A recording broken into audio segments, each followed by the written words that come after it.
So where are we? Well, we are on a certain level of reality where things are consuming each other. That's where we are. It's not about love and light only. The planet is its own entity, and at levels where animals are eating each other, you have to understand that that's the way it works. So, for example, if I go into the Arctic and I am alone, and maybe I come across, I don't know, mountains, and then there's an avalanche, and, I hear the avalanche and it comes after me somewhere, I don't know, snowy mountain places, or, I hear an avalanche, or I'm set to die somewhere. I'm trying to survive in some sort of, maybe in the forest, in the rainforest, or survival places where I'm remote places.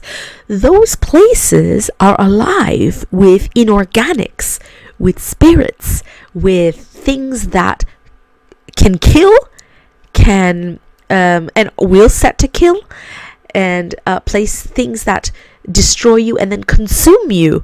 So you need to look at that. It's not that the planet is hunting you.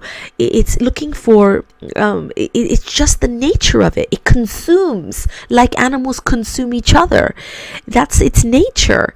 So what happens in those places where we go, mountains and places where people are disappearing, and avalanches, and places where there's fires, and they're natural fires, or tsunamis, the planet, or people who are getting snatched off the coast in Cornwall. I mean, I've seen videos on it. Just snatch them and down you go. These things have intent behind them. The waves, the mountains, the snow, the waters, the animal, everything has intent behind it. If you're standing on the shore and you get snatched, guess what? You've been targeted. You think it's just inanimate, but it doesn't. It's not inanimate. Sorry. It is animated. It is alive. It's conscious, and it's after you. So if it senses around you that you are about to die, the planet doesn't care if you die, or it's a prey predator planet. It's just how it is. Now you move to the city. What happens? Well, now you're no longer against the elements. The planet's aware of it, but there's different types of entities you're still dealing with. Things maybe in the house. People now. So dog eat dog world. You're at the boss's office. He's acting like a pig. You're thinking, what the fuck is going on? Why is he such an ass?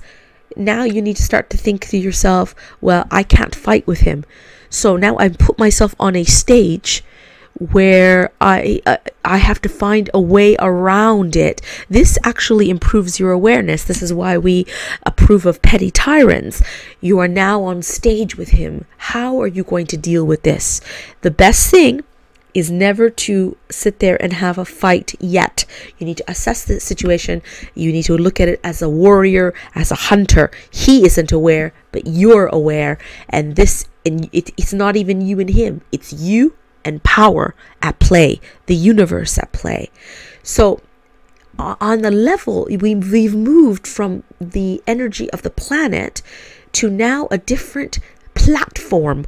It's still the same thing, predator prey, but it's now a different level where you're dealing with even people who are acting like fucking idiots. So you are now having to deal with this on a different kind of level. Now, the best thing to do is to make sure you're not a vibrational match to that. First of all, be very careful what you're thinking. Sometimes it can't be helped. However, I've had experiences where I've been in situations like that, and I've noticed that if I am very careful in not dealing with the situation, it tends to just slide by, or I end up being the victor in some way without confronting the other person. There is no way that if you're going to be working in a job that you can be fighting with anybody. You've got to find a way around it, and the best way is to use stalking and controlled folly. You know, that means that is be an actor. You have to do all your acting, and it doesn't always work, but always know the universe is on your side and rooting for you. So when you've moved out, so now supposing I take off again into places where I am vulnerable again, the planet senses that. If I go to jail, let's say, I have heard of rats crawling on top of people when they're in jail. Well, they wouldn't dare do it outside. Like, they won't come into your room and sit on top of you. That means that they must be sensing your fear. And if the rats and lower animals sense your fear, don't you think the planet also senses it?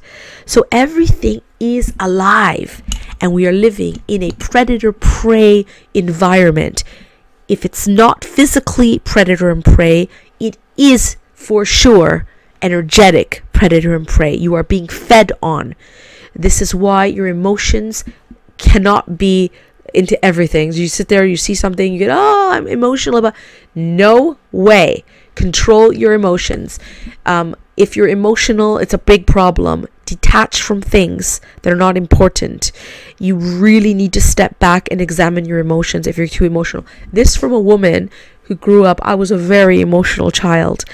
But you get to a point when you understand energy, where you do not get sucked in or pulled in by the bullshit anymore. Okay, I remember years ago, when I was maybe a teenager, I saw a documentary on the vanishing seals somewhere, I don't remember where, and I was crying for the most of the documentary because I could not bear the fact that there were not going to be any seals left on the planet. I just couldn't bear that.